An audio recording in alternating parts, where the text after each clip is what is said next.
I have a cousin by marriage, husband's cousin, that's 22 and dying of cancer. It was always her dream to marry and be a mom, and now that's not going to happen. It's hard on everyone.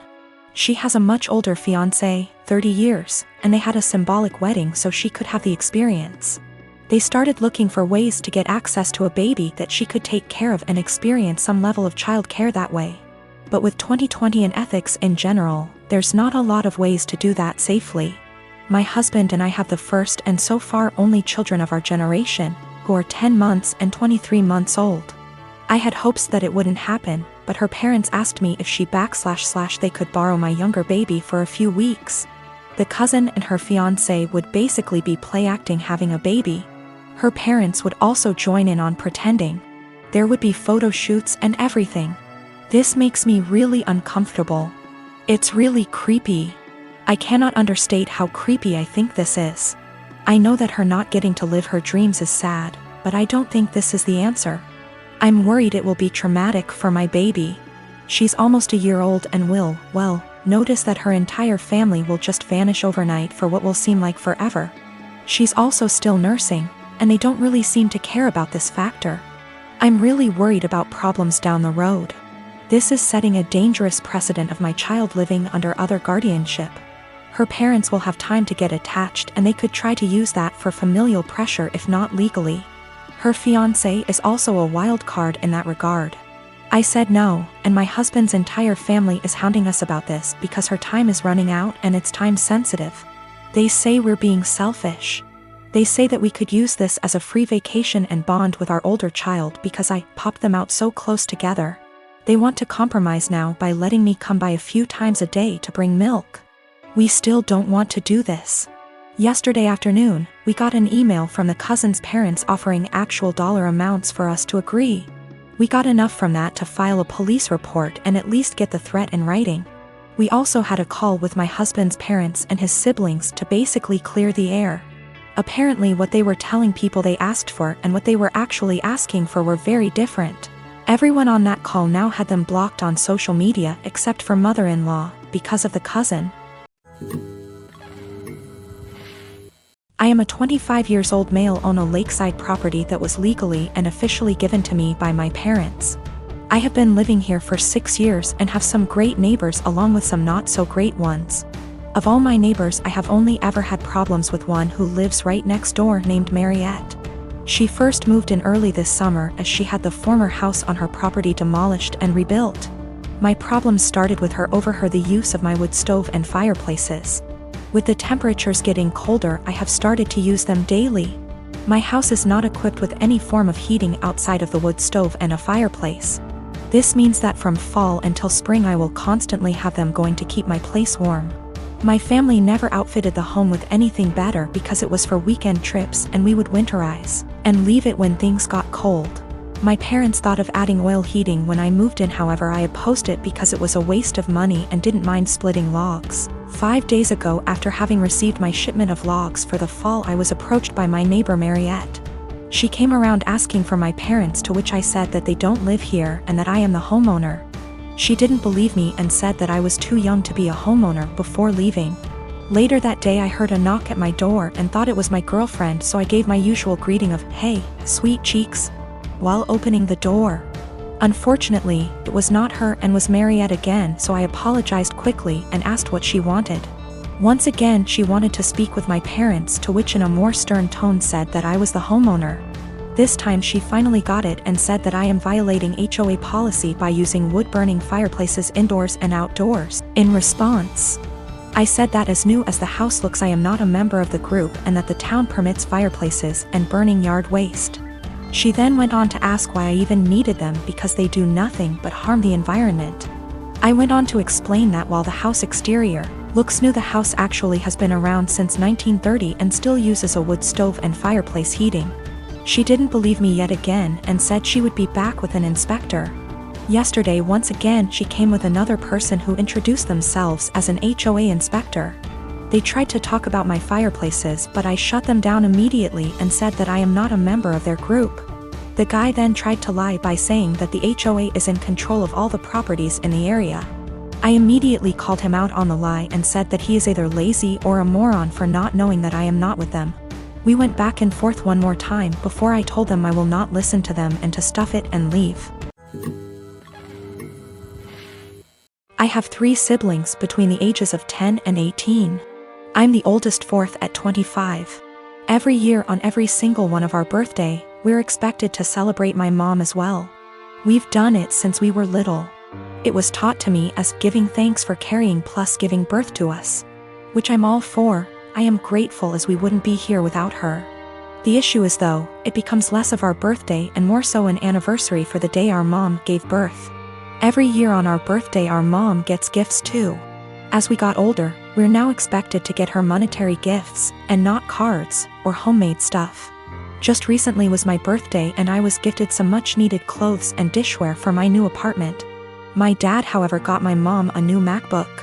My siblings all got her gifts too. My youngest brother isn't expected to give much. But my 16-year-old sister and 18-year-old second brother work, so they're expected to give gifts too. My sister pulled me aside before my birthday and said she was sorry she couldn't get me much. She got me a sweater, I love it. And that she wanted to get me more, but our mom was pressuring her to get a certain necklace for our mom. Apparently my mom had been dropping hints for months and my sister was worried our mom would be upset and feel underappreciated if she didn't get it. I asked how much it was, and my sister said it was $300. I honestly lost it on our mom and chewed into her later that afternoon when my mom opened her gifts after me. I think she's ridiculous for even wanting my sister to spend so much on a gift. Mom started crying and my dad kicked me out. Mom won't answer calls, but my aunt, mom's sister, called and said I was a POS for not respecting my mother and that I'm a selfish, narcissist child for being jealous of the gifts mom got. I thought I was in the right, but now I don't know. It's been over 2 weeks and mom won't answer my calls. She's been posting on Facebook inspiration quotes about letting go of the toxicity in your life, how blood doesn't equal family, and how hard it is to be a mother. Several family members, aunt, grandma, uncle, and 2 of my cousins, are replying to the posts and are very obviously directing vague comments at me about being a horrible daughter. What to think now because of how many people are on her side. I met her 2 years ago when we worked together and quickly became very close. She helped me through the darkest times of my life. I was mid-split with an abusive ex when we met. And I helped her through some really tough and unimaginable things. There were lots of rumors at the time we were seeing each other and everyone assumed we were an item. But for the past 2 years our relationship has been purely platonic. She was my best friend, and up until a few weeks back I don't think we'd even ever hugged. Fast forward to a week ago, she came over for dinner and wine. This is very common and normal. We had more than usual and she was over the limit so couldn't drive, so she stayed the night. We slept in the same bed but apart and no physical contact again. It was completely normal and just as expected. We somehow didn't get up and ended up staying in bed until 10 p.m. the next day just talking. Sometime during that evening she got upset about something going on in her life. I rubbed her back while telling her everything will be okay, and then we just cuddled. Probably the first bit of real physical contact between us, but nothing was sexual. Didn't feel weird and she went home and it was all okay. This last weekend we had a hiking holiday planned, where we'd be sleeping in her van. She has a converted Transit. It's 1 bed but we thought we'd be fine. First night it was freezing, ending up cuddling and spooning but again didn't feel sexual. Second night is where it all went a bit wrong. We drank a bit too much and the spoon ended up getting carried away. It seems to be a joint thing and before I knew it we were kissing and touching each other everywhere.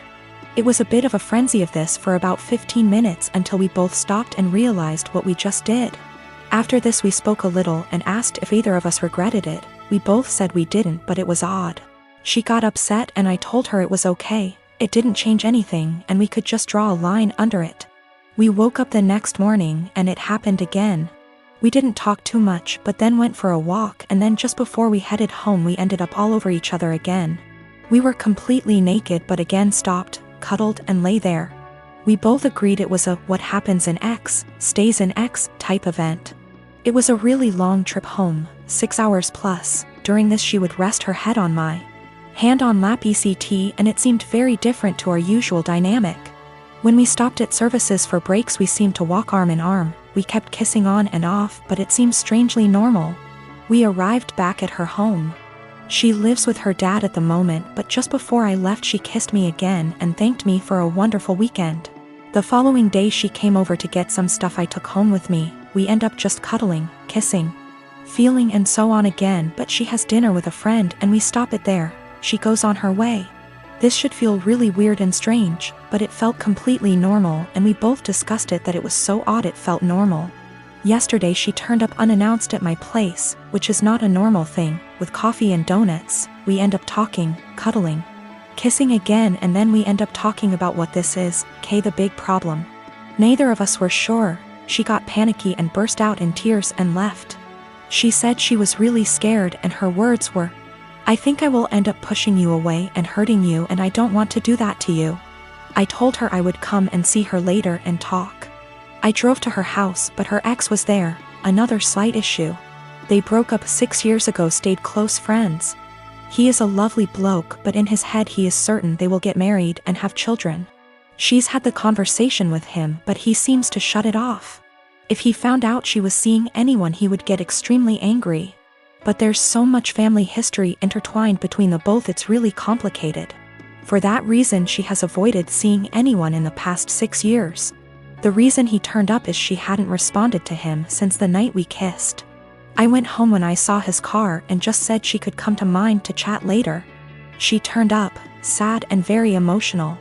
She explained she ran off because she is terrified of losing our friendship. I said let's just cut the romance out, draw a line under it and be friends again, but she seemed to not speak much when I said this. I asked if her ex was the issue. She said it was nothing to do with us, but a whole other issue. But that was not impacting what was going on between us. We sat quietly, hugged, and I tried to reassure it would be okay, and I wasn't going to start hating her for whatever reason. And I am completely fine with just being platonic friends again. We both agree and say whatever happens we stay friends and nobody gets hurt, but we will pull back from the more physical side. I woke up this morning really panicky. I have no idea where we are, where we stand, and absolutely terrified of losing our friendship. I don't know what to do or say. I felt sick to my stomach and can't eat at the thought of this. She is coming around later to collect some of her clothes she left last night, and I am thinking I need a plan of what to say / do. I cannot lose my best friend. She is absolutely everything to me, but I am worried we crossed a line and there's only one eventual outcome, which won't be good.